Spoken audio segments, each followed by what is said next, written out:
Hey everyone, I hope you're having a fantastic day. My name is Hamilton Winters and I'm the host of this video series called Interactions. Welcome to episode 1. This is the premiere of this new journey that we're taking together. I couldn't be more excited to get the ball rolling on this. Today, we're going to discuss a topic that's intrigued and oftentimes haunted me my entire life to this point.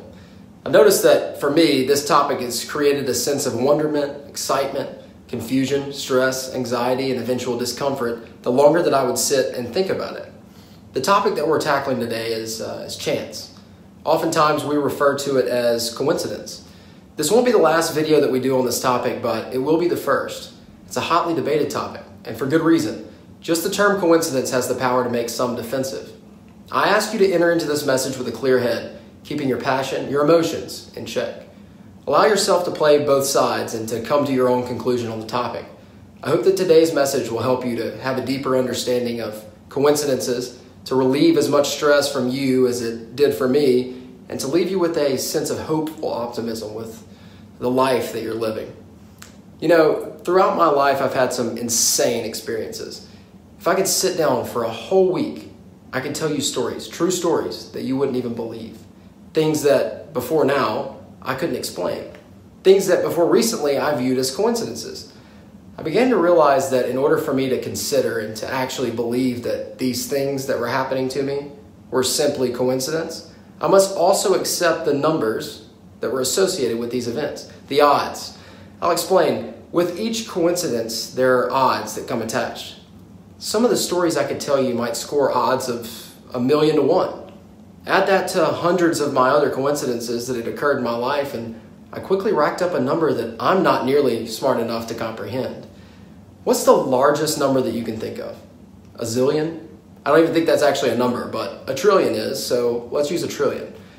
I'd amassed the odds that the events turning out as they had in my life up to this point were 1,000,000,000 to 1. That's 3 times harder than winning a $654 million jackpot. That's the odds that I was bearing in order to explain the events of my life. I can't carry that number.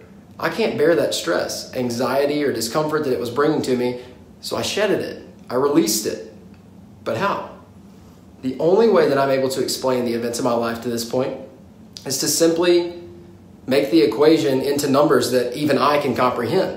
The only way that I'm able to explain it is by fully believing that the chances of everything that occurs in my life is 1 of 1. What does that mean? That means that everything happens for a reason. Oh, that's cliche. Boring, boo. Give me more. No, everything that happens is the only thing that could happen. If there was any other way, it would have happened that way. Well, just as with coincidences, there are things associated with that belief. What are they?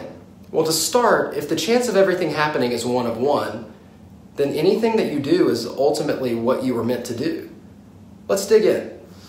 If you want to wake up and do nothing, just waste your day, then do it. If you want to wake up early, hit the ground running, and change the world, do it. Whatever you do, you were supposed to do, which means the only limit that you place on yourself is your own motivation to live out your day. I used to sit and stress myself out about what my purpose was. What is my purpose? Will I ever find it? I also used to worry about making an impact on the world. I knew I wanted to make a large positive impact on the world, but I never knew how I'd do that. I was struggling big time until I realized that by agreeing to the terms of the 1 in 1 theory, I was also acquiring the things that come with that. Now that I believe that everything that happens to me is ultimately what's supposed to happen, I don't have to worry about if or when I'll find my purpose. My purpose will find me if I just live my life and trust in God's plan for me.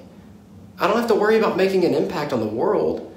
I'll make an impact simply by living my life and trusting God's plan for me. And even more than that, now that I'm not worrying about finding my purpose or making an impact, I have more time and more energy to fulfill my purpose and to make a larger impact. I was trying to force it. If the chances of everything happening is actually 1 of 1, the only thing you have to do is decide to live your life. The ultimate yet so simple equation to explain this crazy life that we're living is 1 of 1. And when written as an equation, the divider between the ones has always represented a mirror to me. It makes sense that when something's placed in front of a mirror, it sees its reflection on the other side. Until I realized that mirrors don't work that way. If the divider in the equation was a mirror, the equation would become nothing, divider, and then 1 and 1, because a mirror reflects an image on the same side as the object standing before it. That renders the equation impossible, unusable. It can't work. That's why it hasn't worked and it won't ever work. The divider in our equation isn't a mirror at all. It never has been. Now the question again presents itself. What does the divider in our equation represent? It represents a window. You see, if the mirror becomes a window, we begin to see that behind the mirror that we've been looking into this whole time to see our own reflection is someone on the other side who's been looking at his or her own reflection in their mirror this entire time as well. A window, rather than a mirror, allows two individuals to look into each other with the same intention as they once looked into themselves. Looking into each other's eyes, the two are able to see themselves reflected in the other. They begin to notice the similarities that are beautiful between them. These similarities start to overshadow their inequities or blemishes.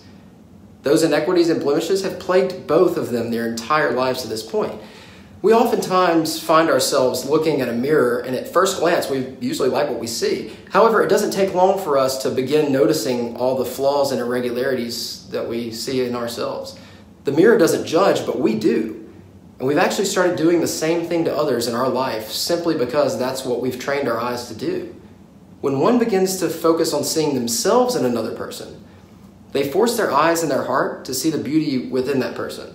The reason this works is because we're inherently programmed to love ourselves. And I know it sounds selfish, but it's really not. And the reason why it isn't is because you should look in the mirror and love the image that returns to you. You were made, perfectly made, in God's image.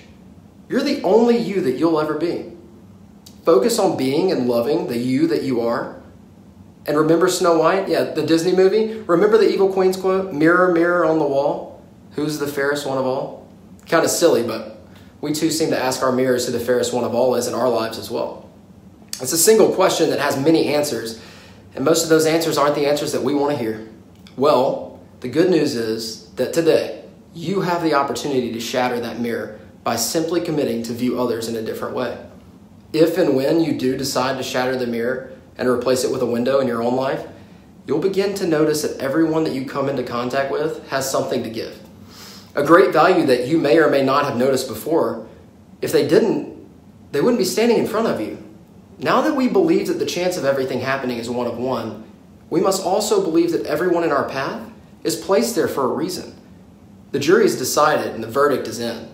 We don't need a mirror to see that the fairest one of all is standing right in front of you, greeting you with a smile. Why? Because that person is a version of you. Well, that's all for today, folks. I hope you've enjoyed the message. If you like it, click subscribe and consider sharing it on other social media pages of yours so that others might have the opportunity to hear it too. Just as a disclaimer, all the views expressed in this video are my own. They don't reflect anyone else's, and I hold myself fully accountable for them. I'd love to hear what you have to say, so leave a kind comment below if you feel inclined to. If you have a suggestion for future videos, please visit my Instagram page at Hamilton Winters and send me a direct message with your suggestion.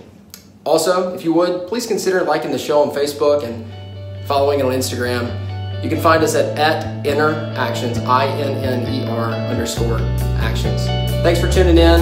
Welcome to Inneractions. We're glad you're here. Can't wait to see you next time. Thanks, guys.